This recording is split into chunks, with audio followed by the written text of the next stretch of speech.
পাবৰ কাৰণে আমাৰ মানদণ্ড কি হ'ব সকলোৱে আবেদন কৰিব আমি কাক অৰুণোদয় দিম প্ৰথম অৰুণোদয় পাবৰ কাৰণে মোৰ এখন ৰেচন কাৰ্ড থাকিব লাগিব যাৰ ৰেচন কাৰ্ড নাই হি ৰেচন কাৰ্ড বনাই ল'ব কিন্তু ৰেচন কাৰ্ড থাকিবই লাগিব যাতে লাহে লাহে আমি ৰেচন কাৰ্ডৰ লগত অৰুণোদয় আমি সামঞ্জস্য ৰাখিব পাৰো বিধানসভাটো প্ৰশ্ন কৰিলে আমি তেওঁৰ ডিটেইলছ দিব পাৰো কাৰণ ৰেচন কাৰ্ডৰ দেউতাক মাক এড্ৰেছ আৰু আধাৰৰ লগত ৰেচন কাৰ্ডখন জড়িত হৈ আছে তাৰ মানে অসমত অৰুণোদয় 3.0 ৰেচন কাৰ্ড আধাৰ অৰুণোদয় এটাই ডাটাবেছ হ'ব আমি লগে লগে যোনে যি প্ৰশ্ন কৰে আমি লগে লগে উত্তৰ আমি দিব পাৰিম অৰুণোদয় পাবৰ কাৰণে আমি কি কৰো প্ৰথম অৰুণোদয় আমি কাক দিওঁ যে গাঁওখনত গোটেই মানুহ বহিলে মিটিং হ'ল যে আমাৰ গাঁৱত 100 অৰুণোদয় আহিছে আমি কেনেকৈ বিতৰণ কৰিম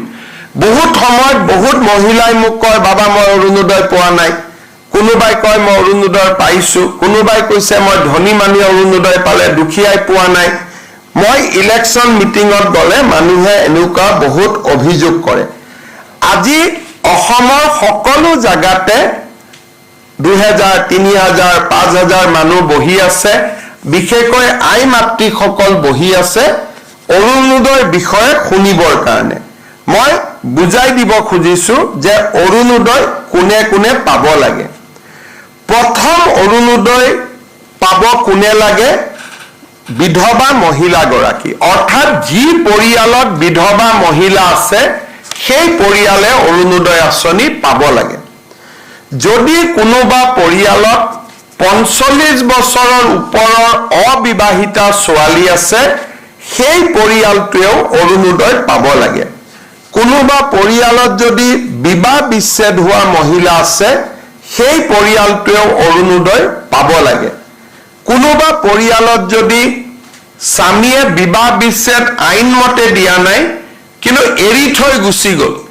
তেনেকুৱা মহিলা থকা পৰিয়ালত অৰুণোদয় পাব লাগে এইটো হ'ল অৰুণোদয় প্ৰথম নিয়ম দ্বিতীয় অৰুণোদয় কোনে পাব লাগে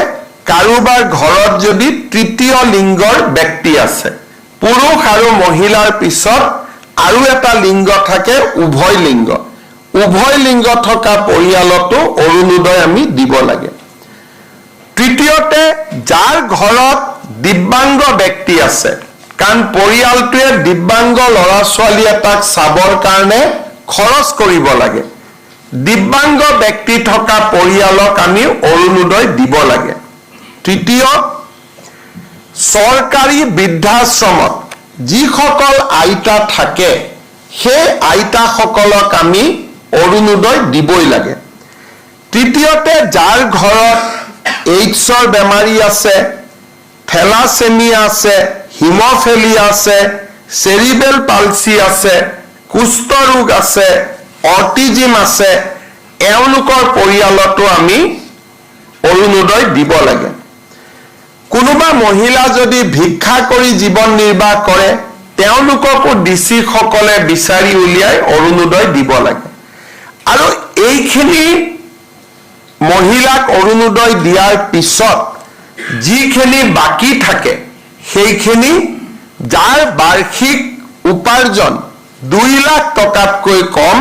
তেওঁলোকে অৰুণোদয় আঁচনি পাব পাৰিব অৰ্থাৎ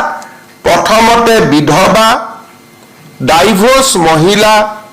দিব্যাংগ ব্যক্তি থকা পৰিয়াল আৰু বেমাৰী ব্যক্তি থকা পৰিয়াল HIV থেলাছেমিয়া হিমোফিলিয়া আৰু ভিক্ষা কৰি খোৱা আই মাতৃসকলক আগত অৰুণোদয় দি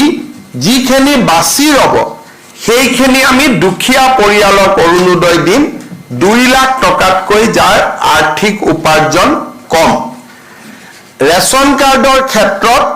আমি 4 লাখ টকাৰ মৰ্যাদা ৰাখিছো যে 4 লাখ টকা বাৰ্ষিক উপাৰ্জন হলেও ৰেচন কাৰ্ড পাব কিন্তু অৰুণোদয়